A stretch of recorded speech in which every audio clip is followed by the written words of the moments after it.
самый эффективный способ набирать мышечную массу – это, однако же, с другой стороны, если вы, допустим, делаете жим гантель или сохранять вот это вот мышечное чувство во время...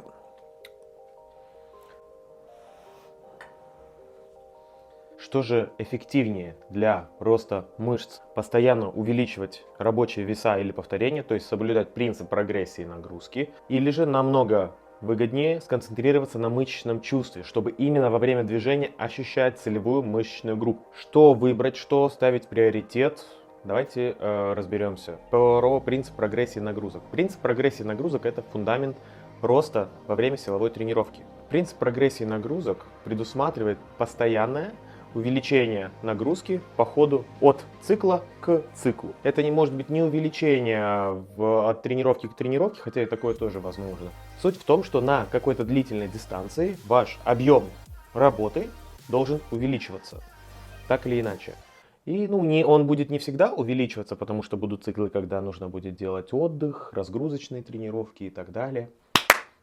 И в чем основная идея данного принципа? Наш организм, наше тело – великолепный адаптационный инструмент. Мы можем адаптироваться абсолютно к любым условиям. Что далеко ходить, люди живут абсолютно на всех континентах. Да, конечно, с определенными нюансами. Однако же, благодаря нашей нервной системе мы являемся самыми адаптируемыми существами из млекопитающих, я думаю, так точно. Мышечный рост – это, по сути, та же самая адаптация.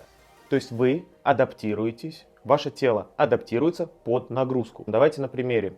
Вы пришли в зал, жмете 50 килограмм на 8 повторений, например. Соответственно, через месяц вы жмете уже 60 килограмм на эти же 8 повторений.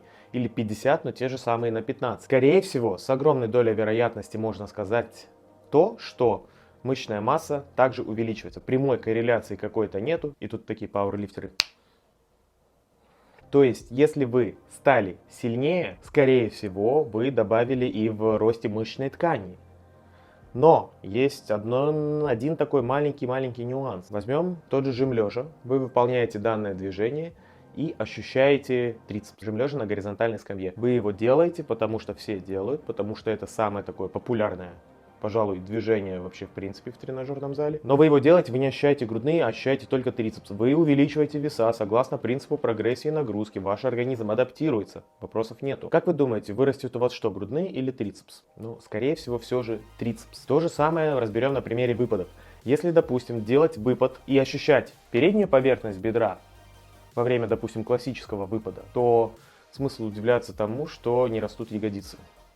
По-моему, это вполне логично и обосновано. Поэтому по факту растет только то, что мы и тренируем. В данном случае не нужно ударяться в крайности какого бы из лагеря. Не нужно кровью и потом любой ценой увеличивать объем работы, рабочие веса. Неважно, что вы ощущаете уже, неважно, насколько чисто вы делаете. Просто накидывать веса не нужно. Окей, хорошо. А что тогда делать, если, допустим, на жиме лежа я не ощущаю грудные, а на выпадах я ощущаю квадрицепс? Тут есть два варианта развития событий. Вариант номер один – модернизировать технику. Возможно, во время жима лежа вам нужно как-то жать по-другому. Может взяться чуть шире. Может быть, локти немножечко разводить в стороны. Может, наоборот, сводить. Может попробовать поставить ноги на лавку. В этом случае грудные работают значительно лучше.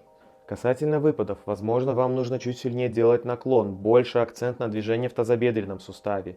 Или же может попробовать поставить ноги чуть шире в длину, буквально чуть-чуть в сторону. Вариаций может быть бесчисленное множество. У нас всех уникальные тела. Мы разные. Что тут еще сказать-то? Поэтому вариантов техники может быть бесчисленное множество, если сохраняются определенные фундаментальные постулаты. И способ номер два – просто-напросто заменить это упражнение. Не нужно задрачивать жим лежа, если вы на нем не ощущаете грудные и если у вас нету цели пожать на максимум и вы не занимаетесь пауэрлифтингом. Вам в принципе не нужен жим лежа тогда. Попробуйте жим гантелями. Попробуйте жим гантелями под углом, жим штанги под углом. Возможно, для начала вам подойдет принцип предварительного утомления, чтобы лучше ощущать мышцы. Вариантов также может быть достаточно много. Поэтому ответом на данный вопрос самым логичным является: а зачем выбирать? Зачем выбирать, если можно совмещать оба этих принципа? Если вы можете и максимально концентрироваться с одной стороны на работающей мышце, и с другой стороны постепенно, планомерно, системно, с периодизацией, с отдыхом увеличивать объем тренировок. Тем самым вы сможете как раз таки достичь вот этого прогресса на дистанции за кратчайшие сроки. Говорю вам по своему опыту, я не делал жим под углами, гантели или штанги, я хотел пожать в максимуме, и у меня отстает верх грудных. А вы ощущаете мышцы на тренировке? Или вообще акцентируете на этом внимание? Ставьте лайки, оставляйте комментарии, подписывайтесь на телеграм-канал, там будет много чего интересного, как касательно фитнеса, так и касательно моей личной подготовки на соревнования в мае 2024 года. Всем хорошего дня, до свидания.